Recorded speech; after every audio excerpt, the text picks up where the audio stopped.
स्लोगनबाजी चालू आहे, होर्डिंग्सवर खर्च चालू आहे, दुसऱ्या बाजूला बेरोजगारी वाढत चाललेली आहे. आत्ता जर आपण पाहिलं तर BMCच्या लिपिक भरतीची परीक्षेची तो प्रश्न आहे. MPSC साठी जी मुलं होती ती आंदोलनं बसलेली. हे सगळे प्रश्न एकंदर महाराष्ट्रात गेल्या 2 वर्षात सरकार आहे की नाही हे आता चित्र दिसायला लागलेलं आहे. तुम्ही म्हणता की महाराष्ट्रातलं सरकार नेमकं चालतं कुठून? पाय जमिनीवर आहेत का?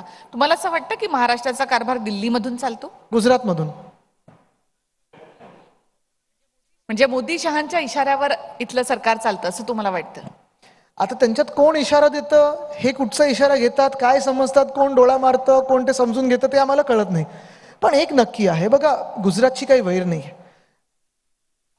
आमच्या वेळीही केंद्रात सरकार भाजपचं होतं, आत्ताही केंद्रात सरकार भाजपचं. उलटा ह्यांच्या पहिल्या 1.5 वर्षामध्ये तर बहुमताचं सरकार पण होतं. एवढी सगळी महाशक्ती असून त्यांच्या मागे ज्यांनी सरकार पाडलं, ज्या भाजपने आमचं सरकार पाडलं, त्या भाजपानी महाराष्ट्रात गेले 8.5 वर्ष राज्य केलेलं आहे. केंद्रात 10 वर्ष बहुमताचं राज्य केलेलं आहे.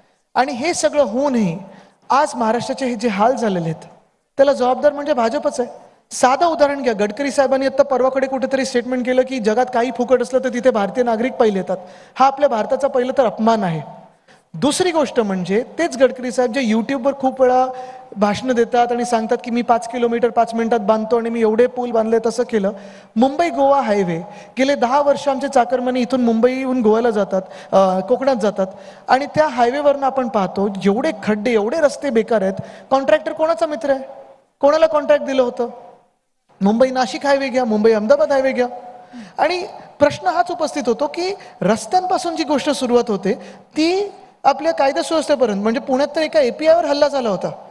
तर हे सगळं जे होत आहे भाजप ह्याच्या मागे कारणीभूत आहे. तसंच जर पाहिलं, जर गुजरातचं मी उदाहरण याच्यासाठी देतो कारण सगळे जे उद्योग आहेत, केंद्रात तुमचं बहुमताचं सरकार होतं. आता चला NDA सरकार स्वतःला मानता तुम्ही, तरी देखील पहिले 5-6 मंत्री काय बदललेले नाही आहेत. ते होऊनही महाराष्ट्रात आमचं सरकार पाडूनही महाराष्ट्रात तुम्ही जे जनतेला हवं तसं राज्य का नाही करू शकत? पण ते म्हणतात, म्हणजे भाजप असं म्हणते की तुम्ही सगळ्या गोष्टीमध्ये राजकारण करता. अगदी महाराजांचा पुतळा पडला त्यातही तुम्ही राजकारण. क्रिकेटमध्ये राजकारण कोणी आणलं? क्रिकेटचे जे BCCIचे जे सेक्रेटरी होते किंवा आता सगळं जे काय, आम्ही राजकीय नेते किंवा राजकीय मंडळी जी असतो, आम्ही समाजात जे काही चाललं असतं तो आवाज बुलंद करण्याचा प्रयत्न करत असतो. राजकीय प्रश्न असतील किंवा अराजकीय प्रश्न असतील, समाजातले ते प्रश्न आहेत आणि जर ते आम्ही विचारले तर राजकीय होतात. स्वतः कुठचीही घटना कुठेही जाऊन राजकीय करतात. एवढं काय, जेव्हा आम्ही कोविडच्या काळात काही निर्बंध लावलेले लोकांचे जीव वाचवायला, तेव्हा ह्यांनी ते पण राजकीय केले. म्हणजे जगात जर एकमेव पक्ष असा असेल ज्यांनी कोविडच्या काळात राजकारण केलं जगात, त्या पक्षाचं नाव भाजप आहे. सरकार पाडणं असेल, मध्य प्रदेशमधलं सरकार पाडलं कोणी होतं कोविडच्या काळात? कोविडचा सगळा प्रादुर्भाव वाढत असताना राजकारण मग मंदिरांच्या बाहेर असो किंवा ऑफिसेसच्या बाहेर असो कोणी केलं होतं? भाजपने केलेलं.